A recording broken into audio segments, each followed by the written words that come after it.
እስኪ አንድ እጅግ አስገራሚ የታሪክ አጋጣሚ በአእምሯችን እንሳ። ያው አንድ በዓለም ላይ እጅግ የተከበረ ከፍ ያለ የደም ሐረግ እና ክብር ያለው ቤተሰብ አለ እንበል እና በድንገት አዲስ መንግስት ስልጣን ይቆጣጠርና ይህንን ቤተሰብ ከምድረ ገጽ ለማጥፋት አረመኔያዊ ዘመቻ ይከፍታል። ቤተሰቡም ሕይወቱን ለማትረፍ ወደማይታወቅ ፀሐይ ወደሚቀቅልባት ጭር ወዳለች የቀይ ባህር ደሴት ይሸሻል። አዎ፣ እጅግ ከባድ ሁኔታ ነው። ማለት አዲሱ መንግስት በትውልድ ሀገራቸው የነበራቸውን ታሪክ በሙሉ ከመዛግብት እያጠፋ መሆኑንም ያውቃሉ። ታዲያ እነዚህ ስደተኞች መኖራቸውን እና ማንነታቸውን እንዴት ለሚቀጥለው ትውልድ ያስተላልፋሉ? መልሱ ቀላል ነው። በፍጹም በማይጠፋ ድንጋይ ላይ የዘር ሐረጋቸውን ጠርበው በመቅረጽ። ልክ ነሽ። የዳህላክ ደሴቶች የመቃብር ላይ ድንጋዮች ታሪክን እጅግ ማራኪ የሚያደርገውም ይሆነው እነዚህ ድንጋዮች ዝም ብለው በችኮላ የተቧጠጡ ጽሑፎች አይደሉም። እጅግ የተራቀቀ የቅርጻ ቅርጽ ጥበብ ያረፈባቸው የኪነ ጥበብ ሥራዎች ናቸው። ያው ዛሬ በትልቀት የምንዳስሰው ሳሙኤል ከተባለ ጥናታዊ ምንጭ የተገኘውን መረጃ ነው። ከ762 እስከ 786 ባለው ጊዜ ውስጥ የተጻፉ የድንጋይ ላይ ጽሑፎችን እንመረምራለን። ታውቂያለሽ፣ እነዚህ ድንጋዮች የአሊድ ቤተሰቦች ያደረጉትን አስገራሚ ስደት የሚያሳዩ ሕያው ማስረጃዎች ናቸው። አንድ ግዙፍ ኢምፓየር ሊያጥፋው የሞከረውን እውነት እንዴት መልሶ እንደገነቡት በግልጽ ያሳያሉ። በጣም ሰፊ ነበር። ታዲያ በዚህ ግዛት ውስጥ ነቢዩ ሙሐመድን ማን ይተካ የሚለው የስልጣን ሽኩቻ ዋናው የችግሩ ማጠንጫ ነበር።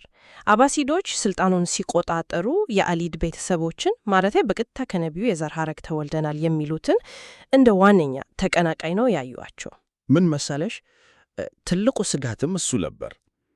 አባሲዶች አዲስ ግዛት እየገነቡ ነበር። ያው ታዋቂዋን የባግዳድ ከተማን የመሰረቁትም በዚሁ ጊዜ አካባቢ ነው።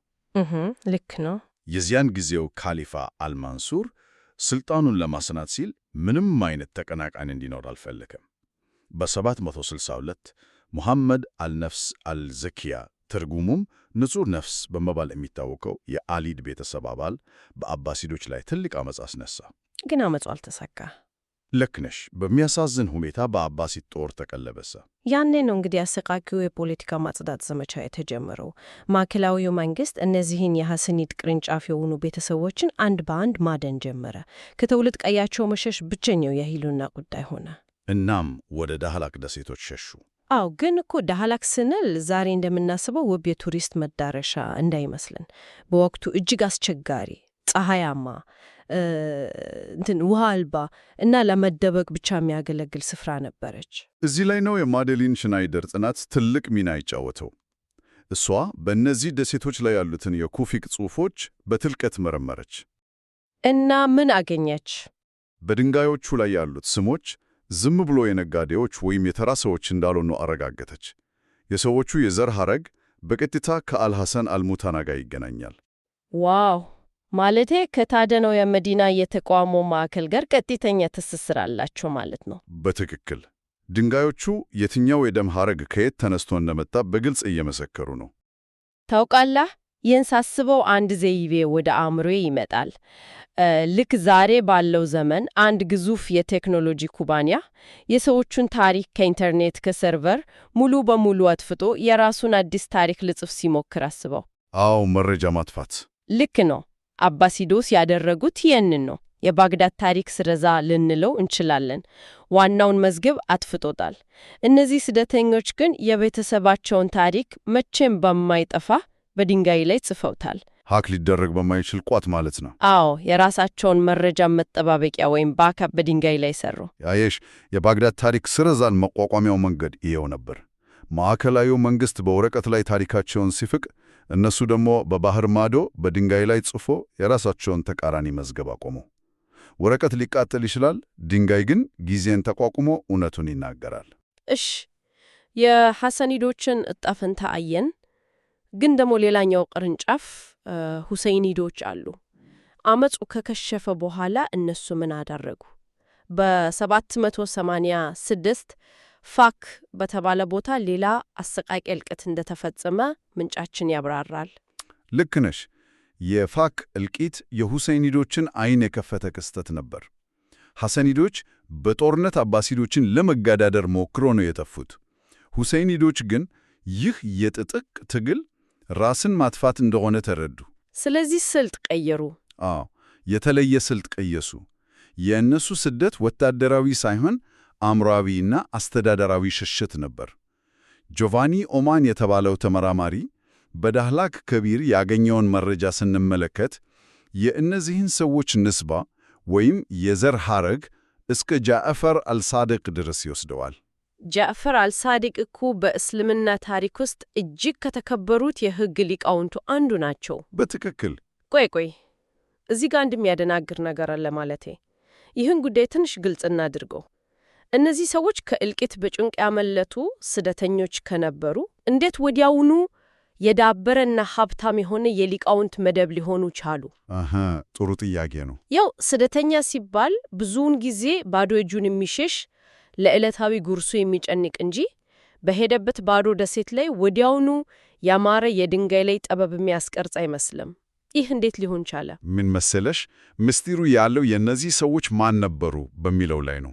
የሸሹት ባዶ እጃቸውን አልነበረም። እነዚህ ሰዎች የህብረተሰቡ የላይኛው መደብ ነበሩ።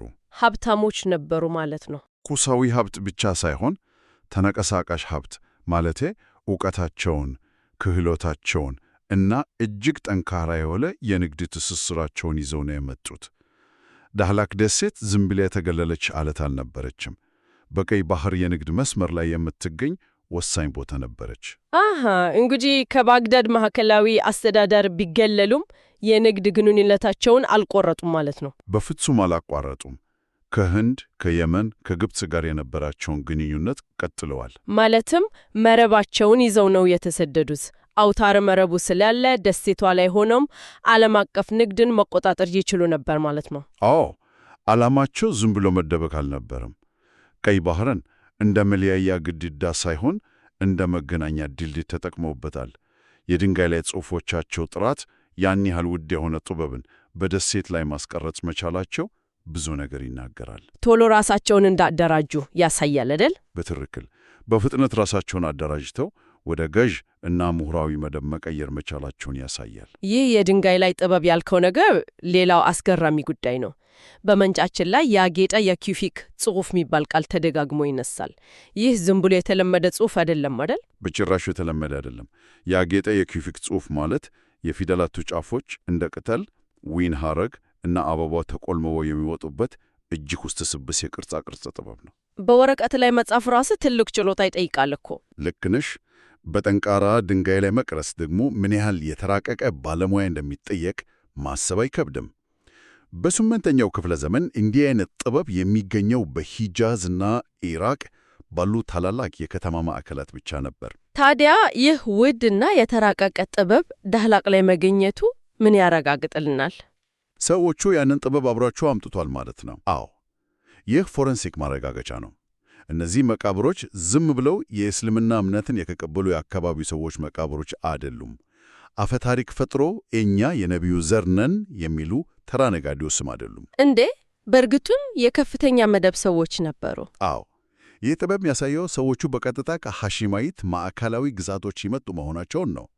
ያንን የከፍተኛ ባህልና ሥልጣኔ ጥበብ አብሯቸው ያመጡ ወይም ባለሙያዎቹን ቀርጦ ያመጡ ከፍተኛ ባለሥልጣናት ነበሩ። ቁሳዊ ማሰረጃው ያው የቃል ትውፊቱን ወደ ማይካድ እውነተኛ ታሪክ ቀይሮታል። በትክክል ድንቅ ነው። በአፈ ታሪክ ሲነገር የነበረውን የከፍተኛ መደብ ቤተሰብነት ዳሰን ልናየው ወደምንችለው ጠንካራ ታሪክ ቀይሮታል ማለት ነው። ሌላው ከዚሁ ጋር ተያይዞ በድንጋዮች ላይ የተገኘው ቃዲ የሚለው ማዕረግ ነው። ቃዲ ማለት ዳኛ ወይም የሕግ ባለሙያ ማለት ነው። ይህ ቃል ስደተኞቹ ዝም ብሎ ከመደበቅ አልፈው ምን እንደፈጠሩ የሚያሳይ ትልቅ ፍንጭ ይሰጠናል። የዚህ ታሪክ ትልቁ የለውጥ ነጥብ እዚህ ላይ ነው። ታውቂለሽ፣ አንድ ማህበረሰብ እንዴት ከተጠቂነትና ከስደተኝነት ወደ መሪነት ይሸጋገራል? የቃዲ ማዕረግ መገኘቱ እነዚህ የአሌት ስደተኞች በዳህላክ ላይ የሰፈሩት መጠለያ ፈልገው ብቻ እንዳልነበር ነው። የራሳቸውን ፍርድ ቤቶች አቋቋሙ ማለት ነው። አዎ፣ የተደራጀ የሕግና አስተዳደር ሥርዓት ዘርግቶ ነበር። የሱና ሕግን እና የአስተዳደር ሥርዓትን ወደ አፍሪቃ ቀንድ ይዘው መጡ። ግዙፉ የአባሲድ ካሊፋ እያሳደዳቸው፣ እነሱ ግን በደሴቱ ላይ የራሳቸውን ገለለኛ የፍትህ ሥርዓት ፈጠሩ። ማለቴ እኮ ከስደተኝነት ወጥተው ራሳቸውን የቻሉ ትዩ አስተዳዳሪዎች ሆኑ ማለት ነው። አዎ፣ ይህ ተቋማዊ ሽግግር ደግሞ እዚያው ደሴት ላይ ብቻ ተወስኖ አልቀረም። ወደ መላው የአፍሪካ ቀንድ ተስፋፋ። ማለትም ለአካባቢው ትልቅ መሰረት ሆነ። ልክ ነሽ። ይህ አስተዳደራዊ መሰረት በኋላኛው ዘመን በአካባቢው ለተነሱት ታላላቅ የፖለቲካ እና የንግድ ማዕከላት፣ ለምሳሌ ለአዳል ሱልጣኔቶች መመሰረት ትልቅ መሰረት ሆኗል። አዳል ሱልጣኔት ስንል እኮ በአፍሪካ ቀንድ ታሪክ ውስጥ እጅግ ትልቅ ስፍራ ያለውን ስልጣኔ ማለታችን ነው። እንግዲህ ያ ሁሉ ታላቅ ስልጣኔ የጀመረው ማዕከላዊ መንግስት ከምድረ ገጽ ሊያጠፋቸው ፈልጎ ከተሰደዱ ሰዎች ነው ማለት ነው። አዎ፣ ታሪካቸውን በድንጋይ ላይ ከጻፉት ጥቂት ሰዎች። ታሪኩን ሰፋ አድርገን ስንመለከተው የነገሩን ግዝፈት እንረዳለን። ልክ ነው። በአፍሪካ ቀንድ ውስጥ እስከ ዛሬ ድረስ ላለው የሸሪፊያን የዘር ሐረግ ክብር፣ አሽራፍ ወይም መኳንንት እየተባሉ ለሚጠሩት ቤተሰቦች ተጽዕኖ መነሻው ይኸው ነው። ያመጡት ተቋማዊ ሕግና ባህል ቀጠናውን ሙሉ በሙሉ ቀርጾታል። ማለቴ የአባሲድ መንግስት ታሪካቸውን በወረቀት ላይ ቢፍቃውም እነሱ በዳህላክ የጻፉት ድንጋይ ግን የቀጠናውን ታሪክ ቀይሮታል። እውነትም መሳጭ ጉዞ ነው። እንግዲህ ዝምተኛ የሚመስሉት የዳህላክ ደሴት የመቃብር ድንጋዮች ምን ያህል የተረሳ ታሪክ በውስጣቸው እንደያዙ አየን። አዎ፣ ቆራጥ የሆኑ ሰዎች ተቃራኒ መዛግብት መሆናቸውን አይተናል። ልክ ነው።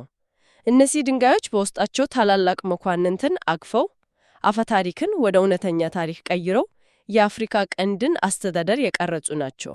የሰው ልጅ ማንነቱን፣ ዕውቀቱንና ታሪኩን ለማቆየት የሚያደርገው ጥረት ድንበር እንደሌለው የሚያሳይ እጅግ ግሩም ማሳያ ነው። መረጃን ከድንጋይ ላይ አንብቦ የዛሬውን ማህበረሰብ ማንነት መረዳት ደግሞ የነገውን አቅጣጫ ለመተነበይ ቁልፍ ነው። እንግዲህ ይህን ዕውቀት ወደ ሌላ ደረጃ ማድረስ ለሚፈልግ ማንኛውም ሰው የጥልቅ ዳሰሳ የተመሰረተባቸውን ሙሉ መረጃዎች ለማግኘት www.samael.inc የተባለውን ድረገጽ መጎብኘት ይቻላል። ለተለያዩ ፕሮጀክቶች አጋዥ የሆኑ ሰነዶችን እዛው ማግኘት ይቻላል። በእነዚህ ሪፖርቶች ብዙ የተደበቁ እውነቶችን ማውጣት ይቻላል። አዎ፣ እነዚህ ታሪካዊ መረጃዎች በማህደር ተዘግተው የሚቀመጡ ሳይሆኑ ዛሬም ድረስ አዳዲስ ግንዛቤዎችን የሚፈጥሩ ሕያው ሰነዶች ናቸው። ልክ ነሽ። በተጨማሪውም ይህን ዝግጅት በተለያዩ መተግበሪያዎች ማግኘት ይቻላል። በስፖቲፋይ፣ አፕል ፖድካስት፣ አማዞን ሚውዚክ፣ ካስትሮ፣ ፖድቢን፣ ኦዲብል እና በመሳሰሉት የፖድካስት መተግበሪያዎች ላይ ማዳመጥ ይቻላል። ልክ ነሽ። በቀላሉ ማግኘት ይቻላል። ከመሰናበታችን በፊት ግን አንድ አነቃቂ ሐሳብ በአእምሯችን እንዲቀር ለማድረግ እነዚህ በዳህላክ የሚገኙ ለዘመናት በማንም ዘንድ ሳይስተዋሉ ዝም ብለው የቆዩ ድንጋዮች አንድ ግዙፍ ግዛት ሊያጠፋው የሞከረውን ታሪክ ማቆየት ከቻሉ ዛሬስ ማንም ሳያውቀው ከእግራችን ስር በምንኖርባቸው ከተሞች ወለድ ስር ሊነበብ የሚጠብቅ ምን የተረሳ ታሪክ ይኖር ይሆን? እጅግ መሳጭ ጥያቄ ነው። ታሪክ ዙሪያችንን ከቧል። ማነብ ያለብን እኛ ብቻ ነን።